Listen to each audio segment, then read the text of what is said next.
Hello and welcome.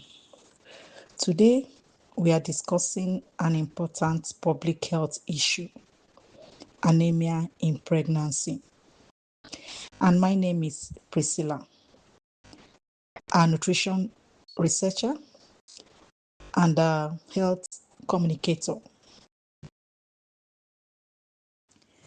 Do you know that anemia in pregnancy affects millions of women worldwide?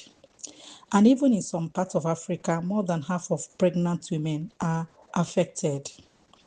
Now, what makes this even more concerning is that many of these women don't even know they have it.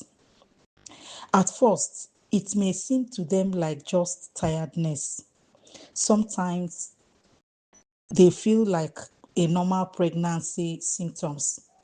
But in reality, anemia can lead to serious complications, including low birth weight, increased risk of infection, and in severe cases, even maternal death. However, here is the hopeful part.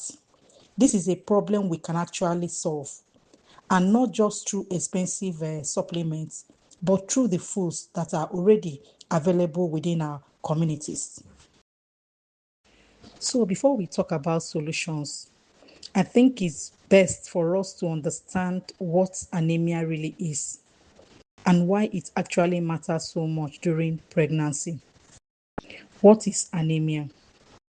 Anemia occurs when your body does not have enough healthy red blood cells to carry oxygen effectively throughout the body.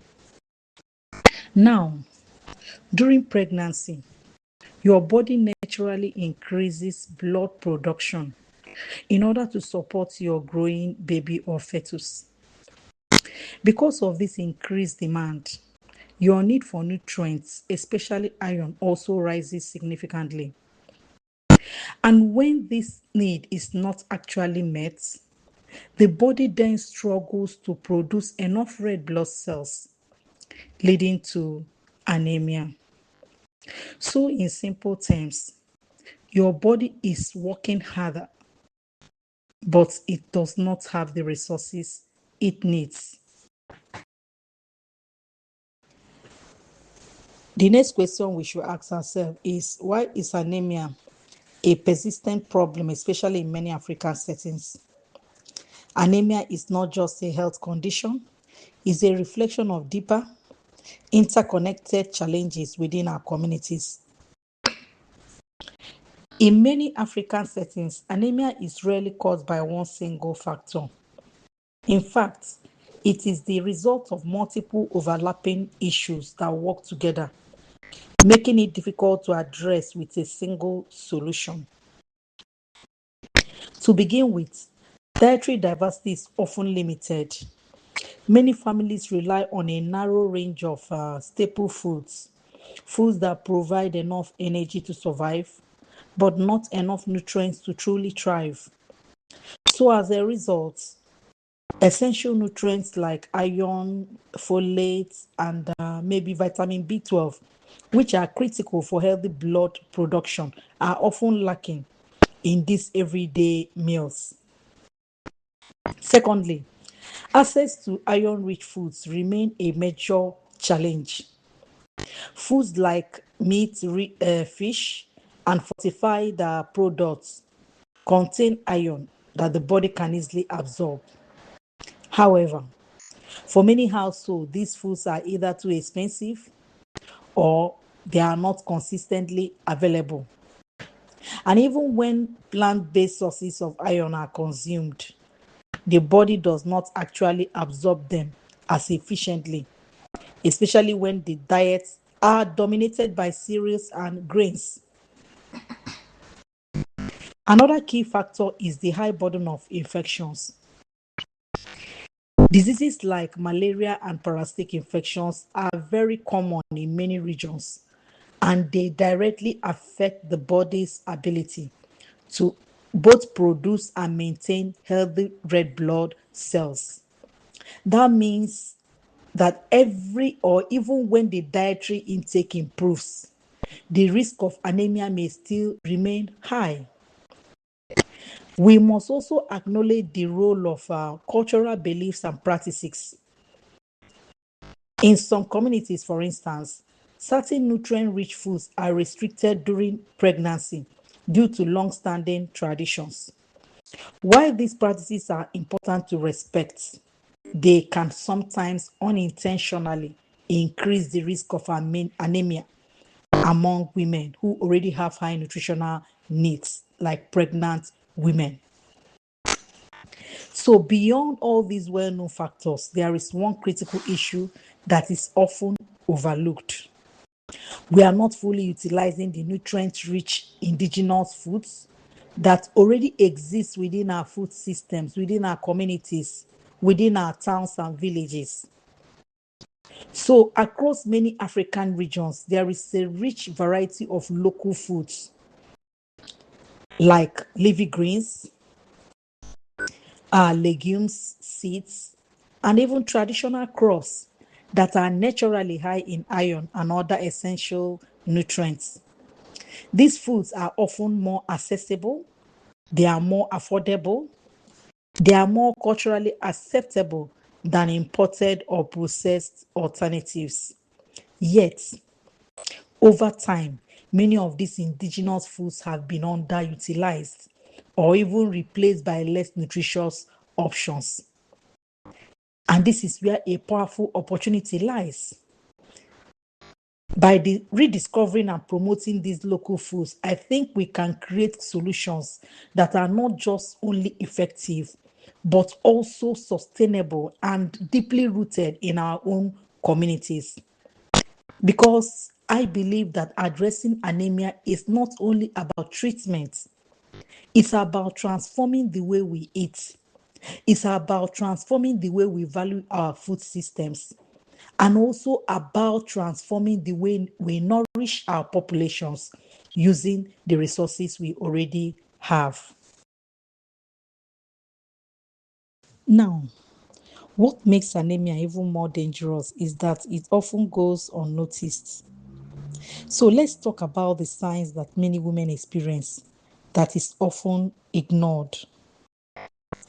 Most pregnant women assume these symptoms are just part of pregnancy.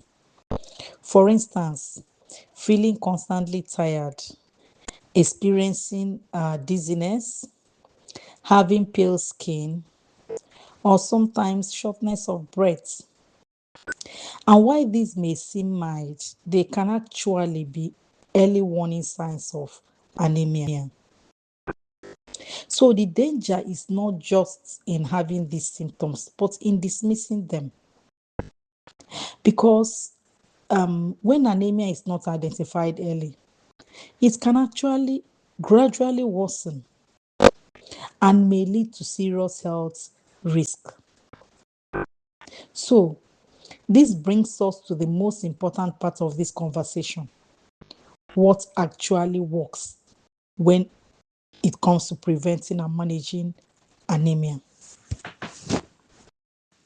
Now, while iron supplements are often recommended and do actually play an important role, they are not enough on their own. What we need are solutions that are not just sustainable, but are accessible and culturally relevant so that they can be well accepted within these communities. And this is where food comes or becomes more powerful. So, incorporating iron rich foods like dark leafy vegetables, which they already know, legumes like beans and lentils, which are common in these communities, and also locally available fortified blends. This can significantly improve iron intake.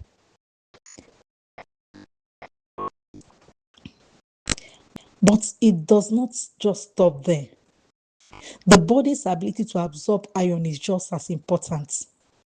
For instance, combining iron rich foods with vitamin C sources like oranges, tomatoes, guava, beetroot can greatly enhance absorption.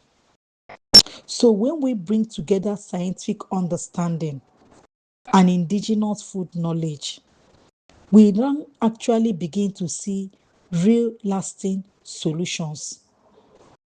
And to be honest, the future of addressing anemia, especially in Africa, surely lies in this integration. Now, let's make this even more practical. What does this actually look like in a typical day? A single daily approach can actually make a significant difference in these pregnant women. For instance, in the morning, she can start with an iron rich porridge paired with fruits like oranges and other vitamin C rich fruits. In the afternoon, a meal that includes legumes and vegetables can help maintain nutrient intake. And maybe in the evening, a balanced meal with protein and vegetables can help to support overall health. These are not complicated changes. These are foods that they already have within their food systems. But it should be done consistently and rightly so that they can actually greatly improve the nutritional status of these pregnant women. And importantly, that is not just about the mother. We should begin to ask what what is the implication for the fetus. Looking at the impact on the fetus. When anemia is not properly managed during pregnancy, it affects the unborn. It increases the risk of low birth weight, premature births in some cases, and even poor infant development. So the consequences of not just managing anemia or taking care of the pregnant woman in ensuring that she doesn't run the risk of anemia extends beyond pregnancy. They affect the health of the mother and also the development of the next generation. So, as we come to the end of this discussion, we should begin to think about anemia in pregnancy, what it's all about. So, to close, anemia in pregnancy is not inevitable, it is preventable. With the right knowledge and the right use of available foods that are often known in our communities, we can protect both mothers and their babies. And this is where awareness becomes powerful. Therefore, if you are a health professional, if you are a researcher or a policy maker, there is an area where meaningful impacts can be made. And also, if you are a woman or you know one, please share this message because sometimes the right information at the right time can actually save a life. Thank you.